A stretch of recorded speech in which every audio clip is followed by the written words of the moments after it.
Today, I thought I'd talk about subscriptions. It kind of popped in my head because every time the credit card bill comes in, I'm actually shocked at how high it is. It's one of those things that, I feel like we don't spend a lot of money, but when I look at the line items, it's like, wait a minute, there's something. And a lot of the purchases really drop in there almost unannounced because of all these subscriptions that people have today. And I was thinking back of maybe when I first started my career and moved out on my own. I don't feel like I had nearly half of these things in a lot of ways.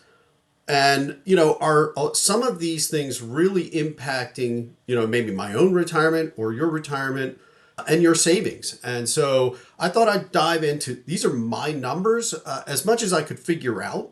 And I don't think I go, I don't have a food service. I don't have a cleaning service. So I'm curious, after I go through mine, drop yours in the comment, maybe just add it up. Like, what do you think you're paying? Or maybe put in what you think you're paying. And then what are you? And so here are a lot of the subscriptions that hit my account without me even thinking, and some of my notes around it.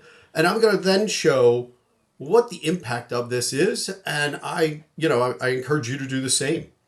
So, and again, if you don't know, I'm Rich. I'm just sharing my journey, hoping to set people up for success themselves, when they're ready to retire. So, and I'm not there yet, but, I know it's out there in 10, 12 years or whatever time period. So here's what I kind of went through, and I did use Rocket Money. Obviously, a lot of people have heard that program or website. It'll look at your accounts and look at your subscriptions. I don't have it linked up with everything, so I could be missing something, to be honest. But here's what I pulled out of there and just a few things I was thinking as well. So number one is my phone. So we use Cricket Mobile, fairly reasonable, I think. And so we pay we pay 130, a month. And that is for 5 lines. So I think that's actually a pretty reasonable price. Curious, what other people are paying, but, we pay 5 lines for 130 a month. And I just threw there, maybe I probably spend another extra $1,000 a year in buying my own phone. So they don't provide you phones. So I probably go out and replace one of the different lines each year. I'm assuming. Then I have Hulu Live. So that's almost, years ago, I would have had Comcast, and, that would have had everything. Today, with all these different subscriptions, which is exactly what I'm talking about, you have all these different services. So I use Hulu Live for all my regular TV broadcasting. And I believe that does include Disney Plus, because I saw that pop off my bill, back in October, but I knew my Hulu Live one had increased right around the time. So I think that includes it. Again, I didn't see it on any other my statements. I then have Comcast. So that's actually my internet. And I did break that down into two different categories because they had a deal. And again, sign up for the subscriptions, right? So I have Netflix, Apple TV, and Peacock. That they are with all ads for an extra $18 a month. So that leads into my internet for about $76.98. And then we have the family Spotify plan. Can't go without that, or some type of music plan these days, it seems like, which is $23.31. So that in general is what I consider most of my subscriptions. I think I'm fairly light on it in some ways. But if I was looking back many years ago, obviously I wouldn't have had Spotify many years ago. I mean, the radio still does work. I didn't have cell phones, of course, at the beginning. I did have Comcast, and of course it had your local channels. But now I seem to have Comcast for internet. Then I have 4 or 5 different packages, all adding up more money. And then below the line here, I did put a few things. Now, Sam's Club, I do have a membership for that. Now, I just pay for the generic one, so that's another $50 a year. Obviously, that's not a huge amount. I use that more for bulk purchases as well as gas. And then I did put Amazon Prime here because I do enjoy watching the NFL. And so I grab Prime primarily around the holidays and through the playoffs just to watch the Thursday night games. And also I grab it around the holidays for Christmas shopping. But in general, I then cancel it for the majority of the rest of the year. So I do probably spend that maybe $14.99, I would say, for 6 months, maybe five to 6 months is when I get that. And again, these are all my subscriptions. And again, I did not include any medical. So obviously my inhaler, maybe my, some of my other medications or family medications, I am not including. That could actually add up quite a bit, but I don't look at that as really a subscription. I mean, that's for your health or, your personal well-being. Obviously, maybe some of them you could cut back, again, not really your medical expenses, but if you're doing a face cream or, hair products or something like that, we probably could find extra money there.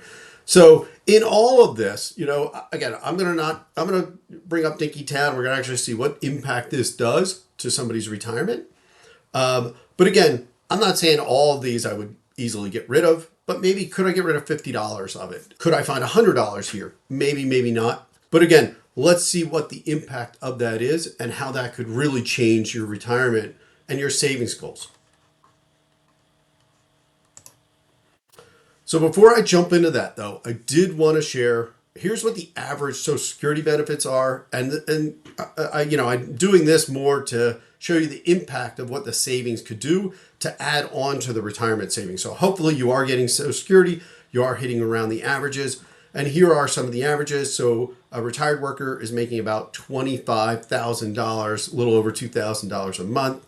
Again, that is the average. And then I did come down here and said, what is a retired couple? It's about $45,000, $46,000. So you might be a little bit less, you might be a little bit more. But again, so, when you're going into retirement, I'm kind of using this as the base. So let's say you're going to get about $45,000. So whatever your savings are is going to cover the rest of it.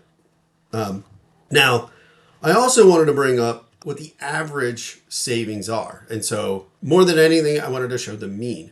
So the mean here, and again, I'm using ChatGPT here, is without the excluding your home equity. Okay. I mean, I believe that, the house that you're living in, it doesn't provide income, right? It provides you a safe place to live and stuff like that, but it doesn't really provide you income. You could do a reverse mortgage, of course, but in general, they don't provide income.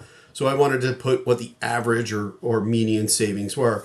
And the median for most typical retired households is only $126,000. So, if you have $1 million and you're doing the 4%, that's $40,000 a year. Here you only have 126. So a much less amount. You're probably only pulling out a few $1,000s a year on top of that $45,000 or $46,000 Social Security. So again, I wanted to kind of put this in light. I know maybe you are the average, which is of course skewed by a wealthier household, but that's only $609,000. So still a lot less. And maybe you're only pulling, an extra $20,000 out of your savings here to fund your retirement. So let's look at Dinkytown now and see what, if you could reduce your subscriptions, what that really could do to your savings goals.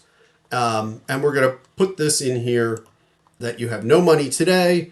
Obviously, I think if you're watching these type of videos, you probably are a little further in your journey. And so you probably don't have as many years to retire.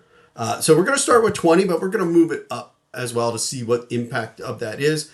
If you've seen any of my other videos, I like to use a return of 8. I don't think that's too aggressive. I don't think that's too conservative. But so that's my number that I like to use. I figure if I can at least get 8, this is what it is. If I get a better rate of return, all the better, right? And so I'm going to use my example. So I could probably, looking at my list there, I could have easily found probably an extra $50 a month that I could, cut back someplace else, one of my subscriptions or 2 of my subscriptions, and save this money. And what impact would this do? All right. And over 20 years, you can see here, it's close to $29,000.